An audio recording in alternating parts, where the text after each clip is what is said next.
नमस्कार प्रिय विद्यार्थियों। संस्कार कोचिंग सेंटर के YouTube चैनल संस्कार स्टडी में आपका अभिनंदन है। और आज हम एक न्यू जो क्लास है, नई जो हम बनाने जा रहे हैं एक नए माइक के साथ, बड़ी खुशी होगी। आपको आवाज़ क्लियर मिल रही होगी।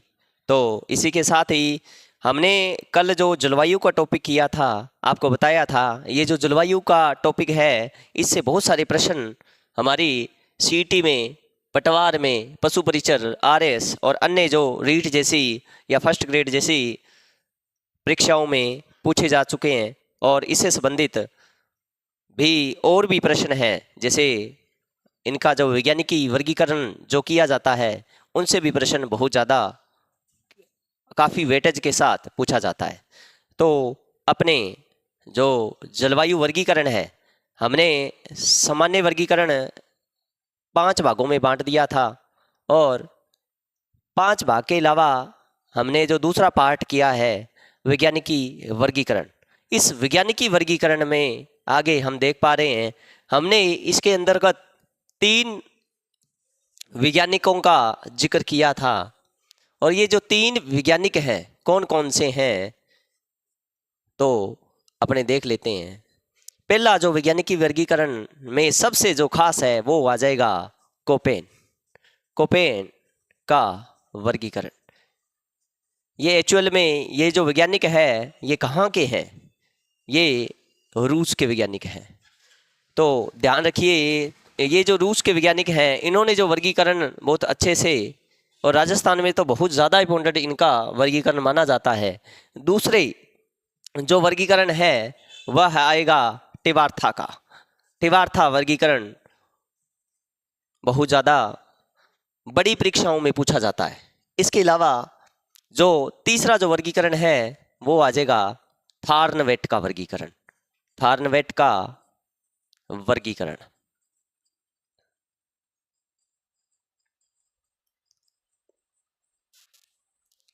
और हम एक तीनों में अंतर समझ रहे हैं।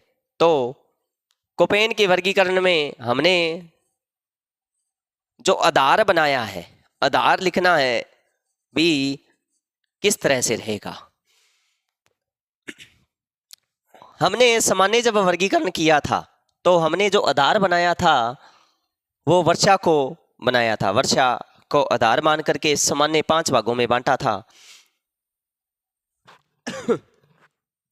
परंतु अब इसमें कोपेन का वर्गीकरण है, एक आधार तो वर्षा रहेगा, दूसरा आधार इसमें तापमान रहेगा।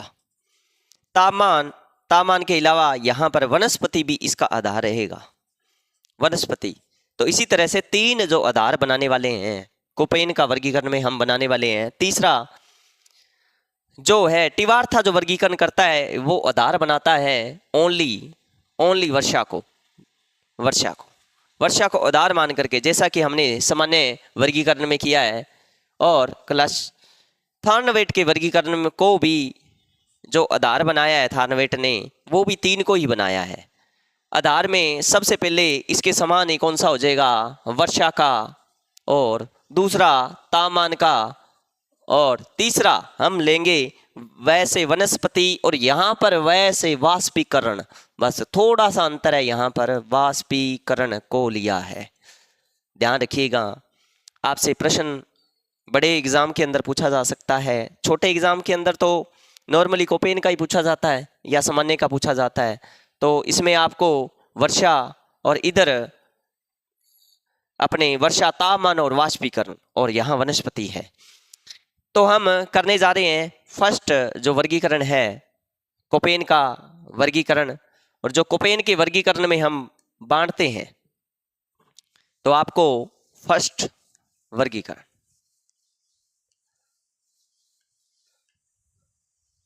कोपेन के वर्गीकरण, कोपेन का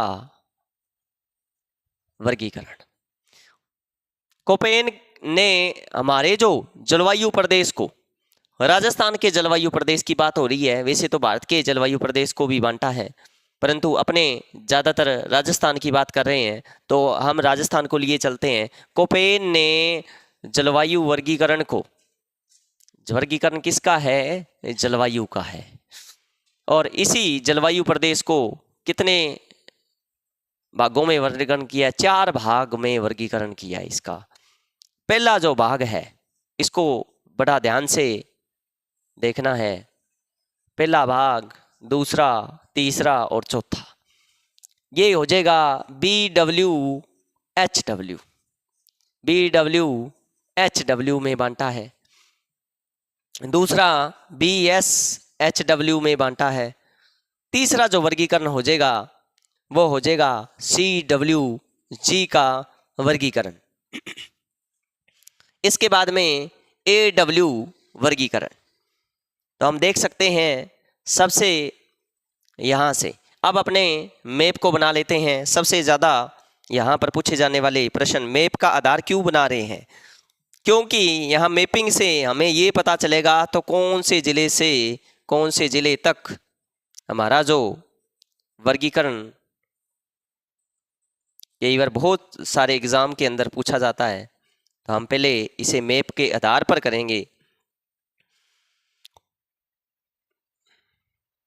इधर का जो क्षेत्र हो जाएगा ऊपर का, जो पश्चिमी राजस्थान का है, तो लगभग कोपेन ने इसको किस, जो ये जो कोड है इसका मतलब आप समझ सकते हो, शुष्क वाम, जो W से मैं ट्रिक करवाता हूँ, जैसे वाम ट्रिक समझ लीजिए इसको। वाम सबसे जो ज़्यादा गर्म है, वाम का मीन्स गर्म, तो गर्म तो शुष्क मरुस्थल है। शुष्क मरुस्थल को हमने BWHW के अंतर्गत बांटा है। तो ये वाला भाग ये हो जाएगा। और सबसे ज़्यादा यहाँ पर कौन सा क्षेत्र रहता है? यहाँ पर जैसलमेर का इलाका रहेगा। कौन सा रहेगा? जैसलमेर। तो ये बड़ा इंपॉर्टेंट हो जाता है। और जो उत्तरी बाड़मेर है ये भी इसके अंतर्गत आ जाता है। इसके अलावा जैसलमेर से ऊपर चलते हैं तो यहाँ पर कौन सा क्षेत्र और शामिल करना है? तो पूरे का पूरा यहाँ पर दक्षिणी बीकानेर भी इसी के अंतर्गत आएगा। इसके अलावा यहाँ पर ऊपर जैसे ही चलते हैं बीकानेर, और अभी एक नया जिला बना है वो भी शामिल करना है इसमें। तो वो अपना कौन सा हो जाएगा? फलोदी भी इसमें शामिल कर लेना है। इसके अलावा हम बात करें, जैसे भी हम बीकानेर से ऊपर चलते हैं तो एक जिला और बना है और वो हो जाएगा कौन सा? अनूपगढ़। ये अनूपगढ़ कौन सा है? दक्षिणी अनूपगढ़ है। तो ये कुछ क्षेत्र है जो यहाँ से दक्षिणी बीकानेर नहीं, यहाँ पर पश्चिमी बीकानेर है जो पूरा क्षेत्र इसी के अंतर्गत आता है। तो सबसे ज़्यादा जो प्रश्न यहाँ से पूछेगा तो जैसलमेर से ही पूछता है। तो जैसलमेर कौन से जलवायु प्रदेश का भाग है? तो BWHW का भाग है। हम बात कर रहे हैं आगे BSHW की। BSHW ऐसे आप समझ सकते हो, BSHW स्टेपी, एस से मीन्स आप ट्रिक भी लगा सकते हो। यहाँ की वनस्पति है स्टेपी प्रकार की। स्टेपी यहाँ कंटीली जो झाड़ियाँ हैं वो भी पाई जाती है, और स्टेपी जलवायु भी कर सकते हो। और यहाँ की जो जलवायु है वो कौन सी हो जाएगी? मरुद्भिद वनस्पति, जीरोफाइट भी कह सकते हो वनस्पति, जीरोफाइट वनस्पति। जैसे हम ऊपर चलते हैं, इससे ऊपर उत्तरी इलाके के अंदर, तो सबसे पहले यहाँ से प्रश्न आता है BSHW के तहत तो कौन कौन से जिले शामिल है इसके अंतर्गत। इसमें हम अर्धशुष्क का जो पूरा मैदान है, ये अर्धशुष्क वाला पूरा जो मैदान है वो इसी के अंतर्गत आता है, अर्धशुष्क मैदान। और यहाँ की जो अब अर्धशुष्क हमने भौतिक प्रदेश में किया था, हमने 4 भागों में बांटा था अर्धशुष्क मैदान को। वो कौन कौन से जिले हैं ये भी आपको याद रह जाएगा साथ में। तो हमने अर्धशुष्क मैदान को जैसे ऊपर से जब गग्गर प्रदेश करते हैं, गग्गर जो बेसिन है, नाली का जो बेल्ट एरिया है, कौन कौन से क्षेत्र में गग्गर नदी का बहाव है, गंगानगर, हनुमानगढ़, चूरू, और कुछ जो उत्तरी नूबगढ़ है इसके अंदर भी आ जाता है। इसके अलावा यहाँ पर नीचे जब चलते हैं तो शेखावटी प्रदेश पूरा भी, शेखावटी प्रदेश पूरा इसी के अंतर्गत आएगा। और तीसरा जो हम लेने जा रहे हैं कौन सा, नागौरी उच्च भूमि, नागौर का जो प्रदेश है वो भी पूरे का पूरा इस एरिया के अंदर आएगा।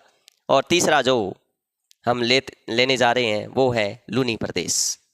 और लूनी प्रदेश वाले जो जो जिले थे, जहाँ जहाँ लूनी नदी का बहाव है वो सारे ही जिले हम लेंगे। तो इसमें कौन कौन से जिले आ जाएंगे वो आपने घग्गर में कौन कौन से आएंगे, तो यहाँ पर गंगानगर सबसे पहले यहाँ पर आ जाएगा, चूरू, हनुमानगढ़, और यहाँ का उत्तरी अनूपगढ़, उत्तरी अनूपगढ़ वाला जो क्षेत्र है वो भी इसी के अंतर्गत आएगा। और यहाँ पर जैसे जैसे हम शेखावटी वाला जो प्रदेश है, चूरू, झुंझुनू और सिक्कर वाला भी, जो बांगर प्रदेश के नाम से भी जाना जाता है, शेखावटी वाला प्रदेश, और नागौर के क्षेत्र के अंतर्गत कुचामन, डीडवाना कुचामन भी इसके अंतर्गत आ जाएगा, डीडवाना कुचामन। यहाँ पर पाली का जो उत्तरी शिरा है, यहाँ पर जोधपुर वाला जो एरिया है, जोधपुर भी इसी के अंदर, और कुछ जोधपुर का हिस्सा इधर भी है जो पश्चिमी जो जोधपुर है, तो यहाँ पर पश्चिमी जोधपुर का हिस्सा इसी के अंतर्गत आता है। और जो पूर्वी जोधपुर है और वो किस में आएगा, BSHW के अंतर्गत आएगा। जैसे हम नीचे चलते हैं तो नागौरी उच्च भूमि से लूनी प्रदेश में, जैसे अजमेर से जब निकलते ही लूनी नदी निकलती है, और लूनी नदी कहाँ से निकलती है आपको कमेंट बॉक्स के अंदर बताना है। ये अजमेर से निकल करके पाली, जोधपुर और बाड़मेर, और इसके अंतर्गत जो पश्चिमी यहाँ पर बाड़मेर वाला क्षेत्र आ गया। भी इसका विशेष थोड़ा सा ध्यान रखिए, बाड़मेर का जो कुछ हिस्सा पूरे का पूरा यहाँ जो BSHW के अंतर्गत भी हमने भी लिया है और यहाँ भी लिया था, तो इसका जो उत्तरी बाड़मेर के अलावा दक्षिणी या फिर पूर्वी बाड़मेर का हिस्सा भी इसके अंतर्गत आएगा। इसके अलावा यहाँ पर थोड़ा क्षेत्र जालोर का और इसी ऊपर थोड़ा क्षेत्र उत्तरी पाली का भी आ जाता है। तो इसी प्रकार से हमने BSHW के अंतर्गत हमने जो जो जिले लिए हैं वो इसी के अंतर्गत, जैसे बालोतरा जो क्षेत्र है, नया बना बालोतरा क्षेत्र भी BSHW के अंतर्गत आएगा। तो बालोतरा भी, जहां बाड़मेर का सर्वाधिक क्षेत्र है BSHW के तहत। और इसके बाद में हम करने जा रहे हैं कौन सा, CWG वाला क्षेत्र है। इस प्रकार से हमने बांट रखा है CWG। इसके अंतर्गत मैं आपको बता देता हूं, सबसे बड़ा CWG का जो क्षेत्र है, इसको आप मान सकते हो सबसे बड़ा है, क्योंकि इसके अंतर्गत पूरी की पूरी जो अरावली क्षेत्र है वो भी आ गया। जो पूर्वी मैदानी प्रदेश था हमने किया था CWG में कौन कौन सा, एक तो अरावली, पूरा अरावली वाले सारे जिले याद करने हैं आपको, और इसमें प्लस जो पूर्वी मैदानी प्रदेश था, पूर्वी मैदानी प्रदेश को भी शामिल किया है। तो वो सारे जिले, तो यहाँ पर आपको ट्रिक से हम करवाते हैं क्रिकेट का मैदान, क्रिकेट का मैदान का क्षेत्र सबसे बड़ा होना चाहिए। तो क्रिकेट का मैदान हमारा कौन सा है, ये CWG है। तो याद रखने के लिए बहुत अच्छा है। सबसे बड़ा प्रदेश कोपेन के अनुसार सबसे बड़ा प्रदेश मान सकते हो, कोपेन के अनुसार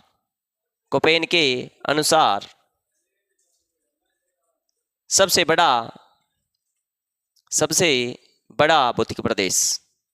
बड़ा भौतिक प्रदेश। इसके बाद हम बात कर लेते हैं, यहां से बच गया जो हिस्सा है हमारा कौन सा, AW में कौन कौन सा आएगा इसको जरा याद रखिएगा। CW के ज्यादा जिले याद रखने की जरूरत नहीं है, क्योंकि हमने BSHW के तहत देखा, और कुछ जो मरुदबिंद यहाँ पर जो BWHW के तहत जो मरुस्थलीय भाग है पूरा, वो यहाँ पर BWHW के तहत हमने देख ही लिया। और याद हम करेंगे तो ये करेंगे। तो याद रखिए AW के अंतर्गत कौन कौन सा आएगा, तो इसमें याद रखिएगा, इसमें पूरे का पूरा क्षेत्र कौन सा रहेगा, पूरे का पूरा बागड़ प्रदेश रहेगा। बागड़ से आप, बागड़ भी याद हो गया कौन सा है, माही वाला जो क्षेत्र हो जाएगा पूरे का पूरा, वो भी है इसके अंतर्गत। और जहां पर वर्षा वाला जो सर्वाधिक वर्षा वाले जो क्षेत्र है वो इसी के अंतर्गत आते हैं। अब आपको बताना है राजस्थान में सर्वाधिक वर्षा वाला जो और कौन सा क्षेत्र है, स्थान बताना है, तो वो भी इस AW के तहत ही आएगा। मैं आपको यहाँ पर बता देता हूँ, बागड़ क्षेत्र या फिर अपने जो हड़ौती प्रदेश है, हड़ौती प्रदेश, पूरे का पूरा हड़ौती प्रदेश। परंतु ध्यान रखिएगा एक बात, इसमें हड़ौती प्रदेश में 4 जिले आते हैं। कौन कौन से आएंगे, यहाँ पर कोटा, बूंदी, बारां, झालावाड़। परंतु ध्यान रखिए एक जिला इसमें से नहीं आएगा। आपको ध्यान रखना है कौन सा, बूंदी नहीं आएगा। एक बात ये डीपली से प्रश्न पूछा जा सकता है आपको भी, जो हम AW के तहत बूंदी को शामिल नहीं करेंगे। जो बूंदी क्षेत्र आएगा वो अपना CW के तहत आएगा। यहाँ पर बूंदी या बूंदी ऐसे भी अपने याद कर सकते हो, बूंदी अंदर मिलती है भी, ये बाहर ही नहीं मिलेगी। एक तो बंद क्षेत्र भी है, किसी भी सीमा से टच नहीं करता है बूंदी, और एक ये भी याद रह जाएगा भी अंदर है, मतलब CWG के तहत है ये, ठीक है। परंतु बाकी जो क्षेत्र है कोटा, झालावाड़ और बारां का, वो इसी के तहत आता है। बागड़ क्षेत्र के अंदर आपको माही क्षेत्र जो कांठल की गंगा के नाम से जो क्षेत्र आदिवासियों का जो क्षेत्र है, और आदिवासियों का जो क्षेत्र बागड़ क्षेत्र, डूंगरपुर और बांसवाड़ा, डूंगरपुर और बांसवाड़ा वाला क्षेत्र, क्योंकि यहाँ पर भी बारिश का जो क्षेत्र माना जाता है। और इसमें एक और शामिल करना है, सर्वाधिक वर्षा वाला स्थान कौन सा हो जाएगा, माउंट आबू हो जाएगा। सर्वाधिक वर्षा वाला स्थान माउंट आबू, सर्वाधिक, इसमें सीधा लिख सकते हो आप mount Abu, mount Abu, mount Abu सर्वाधिक वर्षा वाला स्थान है। और जिला पूछे सर्वाधिक वर्षा वाला तो झालावाड़, क्षेत्र पूछे तो हड़ौती, दक्षिणी पूर्वी हड़ौती प्रदेश, और माउंट आबू स्थान है, ये स्थान को शामिल कर लेना है इसमें, क्योंकि यहाँ पर जो बारिश होती है 150 सेंटीमीटर से ज़्यादा होती है।